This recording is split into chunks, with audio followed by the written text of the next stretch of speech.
ഞാനൊരു reel post ചെയ്ത സമയത്ത് ഒരാൾ ആവശ്യപ്പെട്ടതനുസരിച്ച് ചെയ്യുന്നൊരു വീഡിയോ ആണ്. അപ്പോൾ ഞാൻ ഈ ഒരു ചൂര മീൻ ഇങ്ങനെ ചെറുതായിട്ട് കട്ട് ചെയ്യുന്നതിന് സ്പീഡിൽ ഇങ്ങനെ കാണിച്ചിട്ടുണ്ടായിരുന്നു കേട്ടോ ആ ഒരു റീലിൽ. അത് കണ്ടിട്ട് അവർ ചോദിച്ചിട്ടുണ്ടായിരുന്നു ഈ മീനൊന്ന് കട്ട് ചെയ്യുന്നതെന്ന് ഡീറ്റെയിൽഡ് ആയിട്ടൊന്ന് പറയുമോ കാണിക്കുമോ എന്നൊക്കെ ചോദിച്ചിട്ടുണ്ടായിരുന്നേ. അപ്പോൾ അതിൻ്റെ അടിസ്ഥാനത്തിലാണ് ഞാനൊരു ഫിഷ് കട്ടിങ് വീഡിയോ ഞാൻ കാണിക്കുന്നത്. അപ്പോൾ ഞാൻ ഇവിടെ ചൂരമീൻ വെച്ചിട്ടുള്ള ഒരു റെസിപ്പിയും മീൻ കറിയും അതുപോലെ തന്നെ ഉച്ചത്തെ ഒരു ലഞ്ച് മേക്കിംഗ് വീഡിയോ ആണ് കേട്ടോ കാണിക്കുന്നത് ഫുള്ളായിട്ട്. അപ്പോൾ ആദ്യം തന്നെ നമുക്ക് ഈ ഒരു ചൂരമീൻ കട്ട് ചെയ്തെടുക്കാനായിട്ട് അതിൻ്റെ ഈ സൈഡിലേക്കുള്ള ഒരു ചിറക് പോലത്തെ സംഭവങ്ങളൊക്കെ അതൊക്കെ ഒന്ന് ആദ്യം ഒന്ന് കട്ട് ചെയ്ത് മാറ്റാം. അതിനുശേഷം നമുക്കിതിൻ്റെ തല ഒന്ന് മുറിച്ചൊന്ന് മാറ്റുന്നുണ്ട്. എന്നിട്ട് അതിനുള്ളിലുള്ള ആ ഒരു വേസ്റ്റൊക്കെ ഒന്ന് കളഞ്ഞ് നന്നായിട്ടൊന്ന് കഴുകിയെടുക്കാം.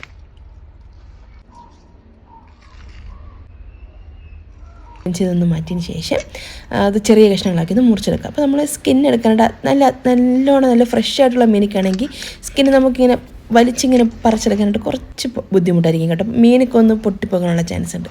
അപ്പോൾ അതുകൊണ്ട് തന്നെ ഇതുപോലെ ചെറിയ ചെറിയ പീസാക്കിയിട്ട് ഇങ്ങനെ ആ ഒരു കട്ടിംഗ് ബോർഡിനോട് ചേർത്ത് നമ്മൾ കട്ട് ചെയ്തെടുക്കുകയാണെങ്കിൽ ആ ഒരു സ്കിന്ന് നമുക്ക് റിമൂവ് ചെയ്തെടുക്കാനായിട്ട് പറ്റും. അപ്പോൾ ഞാൻ ഒരു മീനൊക്കെ ഒന്ന് കട്ട് ചെയ്തെടുക്കുകയാണേ. കട്ട് ചെയ്തതിന് ശേഷം വേണമെങ്കിൽ നമുക്ക് ഉപ്പൊക്കെ ചേർത്തിട്ട് നല്ലോണം ഒന്ന് കഴുകി ഒരു നനച്ച് തവണ ഒന്ന് ഒരു ചൂരമീൻ്റെ ഒരു പ്രത്യേകത എന്നിട്ട് ഒരുപാട് ഇങ്ങനെ ബ്ലഡ് സ്റ്റെയിൻ ഇങ്ങനെ നമ്മൾ എത്ര കഴിക്കാനും പിന്നെയും വന്നുകൊണ്ടിരിക്കുക. അതായിട്ട് ഇതിൻ്റെ ഒരു പ്രത്യേകത എന്ന് പറയുന്നത്. അപ്പോൾ അതിനനുസരിച്ചിട്ടൊരു 4, 5, 6 തവണയൊക്കെ നന്നായിട്ടൊന്ന് കഴുകിയെടുക്കണം. അപ്പോൾ ഓരോരുത്തരും ഓരോ രീതിയിലൊക്കെ ആയിരിക്കും ഒരു മീനൊക്കെ ഇങ്ങനെ കട്ട് ചെയ്തെടുക്കുന്നത്. അപ്പോൾ ഞാൻ ചെയ്യുന്ന ഒരു രീതിയാണ് കേട്ടോ കാണിച്ചു തരുന്നത്. ഇതുപോലെ തന്നെ എപ്പോഴും ചെയ്യണമെന്നൊന്നുമില്ല. ചില സമയത്ത് മാറ്റി മീനിങ്ങനെ കട്ട് ചെയ്യാറുണ്ട് കേട്ടോ. നമ്മുടെ ഒരു മൂടനുസരിച്ചിരിക്കും നമ്മൾ ഓരോ സമയത്ത് ഇങ്ങനെ മീനിങ്ങനെ കട്ട് ചെയ്ത് നമ്മൾ എളുപ്പത്തിന് വേണ്ടി പല രീതിയിൽ നമ്മളിങ്ങനെ ചെയ്യാറുണ്ട് കേട്ടോ. അപ്പോൾ ഞാൻ മീനൊക്കെ നന്നായിട്ടൊന്ന് കട്ട് ചെയ്ത് കഴുകിയൊന്നും മാറ്റി വെച്ചിട്ടുണ്ട്. ഇനി നമുക്ക് റൈസിന് സ്ഥിരം നമ്മൾ കാണിക്കുന്ന പോലെ തന്നെ കുക്കറിലാണ് തയ്യാറാക്കിയെടുക്കുന്നത്. നന്നായിട്ടൊന്ന് മട്ടേരിയാനായിട്ട് എടുത്തിട്ടുള്ളത് അതൊന്ന് കഴുകി ആവശ്യത്തിന് വെള്ളമൊക്കെ വെച്ചിട്ട് കുക്കറിലേക്ക് നമ്മൾ ആ ഒരു റൈസ് ചേർത്തിട്ടൊന്ന് വേവിക്കാനായിട്ട് വെച്ചിട്ടുണ്ട്. മാങ്ങയൊക്കെ ഇട്ടിട്ടുള്ളൊരു മീൻകറിയുടെ റെസിപ്പി നമുക്കിനി നോക്കാം. അപ്പോൾ ഞാൻ ഇവിടെ ഒരു കപ്പോളം തേങ്ങ ചിരകിയതും 1 ടീസ്പൂൺ മഞ്ഞൾപ്പൊടിയും 1 table spoon Kashmiri chilli powder അത്യാവശ്യം എരിവുള്ള മുളക് പൊടിയാണ് അതും പിന്നെ ആവശ്യത്തിന് വെള്ളവും കൂടി ഒഴിച്ചിട്ട് നല്ല ഫൈൻ പേസ്റ്റായിട്ടൊന്ന് അരച്ചെടുക്കാം. ഇനി നമുക്കൊരു മൺചട്ടിയിലോട്ട് 2-3 തൊണ്ടൻമുളകും ഒരു സാധാരണ പച്ചമുളകും ഒരു തക്കാളിയും ഒരു മാങ്ങ ചെറിയ മാങ്ങയ്ക്കാണെങ്കിൽ ഒരെണ്ണം ഫുള്ളായിട്ടിന് എടുക്കാം. അപ്പോൾ അത് അത്യാവശ്യം പുളിയില്ല കേട്ടോ, പുളി കുറവുള്ള മാങ്ങയായിരുന്നേ അതും. പിന്നെ അതിന് കൂടെ തന്നെ കുറച്ച് പുളിയും കൂടെ ഞാൻ ഒന്ന് പിഴിഞ്ഞ് ചേർത്തിട്ടുണ്ട്. വാളംപുളി എടുക്കണേ, അതും കൂടെ ചേർത്തിട്ട് നന്നായിട്ട് എല്ലാം കൂടെ യോജിച്ചെടുക്കാം. ആവശ്യത്തിന് ഉപ്പും കൂടെ ചേർത്ത് കൊടുക്കണം കേട്ടോ, കറിക്ക് ആവശ്യത്തിനുള്ള. പിന്നെ 1-2 തണ്ട് കറിവേപ്പിലയും കൂടെ ചേർത്തിട്ട് നല്ലോണം ഒന്ന് മിക്സ് ചെയ്തെടുക്കാം. പിന്നെ ഇതിലേക്ക് നമുക്കൊരു 1/2 ടീസ്പൂൺ പച്ച ഉലുവാണ് ഞാൻ ചേർത്ത് കൊടുത്തത്. ഉലുവ വറുത്ത് പൊടിച്ചിട്ടുണ്ടെങ്കിൽ അതിൻ്റെ ഒരു പൊടി ചേർത്താലും മതിയാക്കും. അപ്പോൾ ഇതിനോടൊപ്പം തന്നെ നമുക്ക് ആ ഒരു ക്ലീൻ ചെയ്ത് വെച്ചിട്ടുള്ള മീനും കൂടെ ചേർത്ത് കൊടുക്കാം. ഒരു 10-12 കഷ്ണം വരെ മീനൊക്കെ ആകാം. അപ്പോൾ ഞാൻ തലയും മുള്ളൊക്കെ ചേർത്തിട്ടാണ് കേട്ടോ കറി വയ്ക്കുന്നത്. എപ്പോഴും നമ്മൾ ഈ ചൂര മീനൊക്കെ തയ്യാറാക്കിയെടുക്കുന്ന സമയത്ത് വെറും പ്ലെയിൻ ആയിട്ടുള്ള മീൻ മാത്രം വെച്ചിട്ട് ചെയ്യുമ്പോഴാണ് കറിക്ക് നല്ലൊരു ടേസ്റ്റ് കിട്ടുന്നത്. അപ്പോൾ അതൊക്കെ ചേർത്തിട്ട് ഒരു 15 മിനിറ്റ് നല്ലോണം ഒന്ന് തിളപ്പിച്ചെടുത്ത് കഴിഞ്ഞാൽ നല്ല സ്വാദിഷ്ടമായിട്ടുള്ള പച്ച തേങ്ങ അരച്ചിട്ടുള്ള മീൻ കറി റെഡി ആയിട്ടുണ്ട്.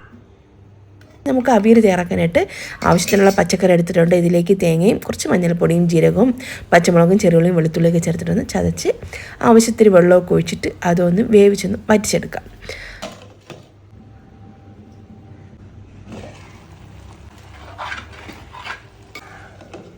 പിന്നെ ഇതിലേക്ക് ഞാൻ കുറച്ചിങ്ങനെ താളിച്ച് വെച്ചാൽ കടുക് താളിക്കുന്നില്ല, കുറച്ച് വെളിച്ചെണ്ണ ഒന്ന് ചൂടാക്കിയിട്ട് അതിലേക്ക് 1 തണ്ട് കറിവേപ്പിലയും കൂടെ ഒന്ന് ചൂടാക്കി ഇതിലൊഴിക്കുമ്പോൾ നല്ല മണം കേട്ടോ അവിയലിന്.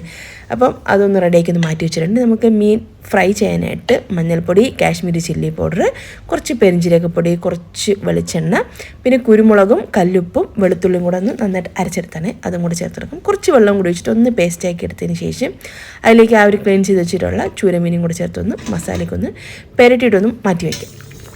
അപ്പോൾ ഇതിനിടയ്ക്ക് തന്നെ റൈസ് ഒന്ന് കുക്ക് ആയിട്ട് നമുക്കിതൊന്ന് ഊറ്റി ഒന്ന് മാറ്റി വയ്ക്കാം. അപ്പോൾ നമ്മൾ സ്ഥിരം ഇത് കാണിക്കുന്നതാണ് കേട്ടോ ഈ ഒരു റൈസ് തയ്യാറാക്കിയെടുക്കുന്നത്. അപ്പോൾ അതൊന്ന് റെഡിയാക്കിയിട്ടൊന്ന് മാറ്റി വെച്ചിട്ടുണ്ട്. ഇനി നമുക്ക് ഒരു മീൻ പൊരിച്ചെടുക്കാനായിട്ട് ആ ഒരു ചട്ടിയിലേക്ക് ആവശ്യം പോലെ വെളിച്ചെണ്ണ ഒഴിച്ചെടുക്കാം.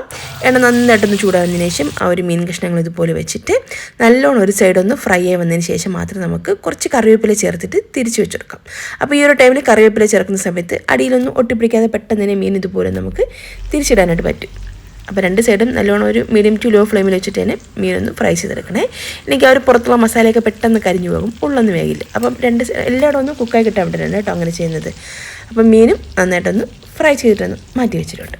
ഇനി ഒരു ഇൻസ്റ്റൻ്റ് ആയിട്ട് തയ്യാറാക്കിയെടുക്കാൻ പറ്റിയൊരു മാങ്ങാച്ചാറിൻ്റെ റെസിപ്പിയാണ് കാണിക്കുന്നത്. ഒരു 2 ടേബിൾ സ്പൂണോളം നല്ലെണ്ണ ഒഴിച്ചു കൊടുക്കാം. അതൊന്ന് ചൂടാവുന്നതിന് ശേഷം ഇതിലേക്ക് 1 ടീസ്പൂൺ കടുക് ചേർത്തെടുക്കുന്നുണ്ട്.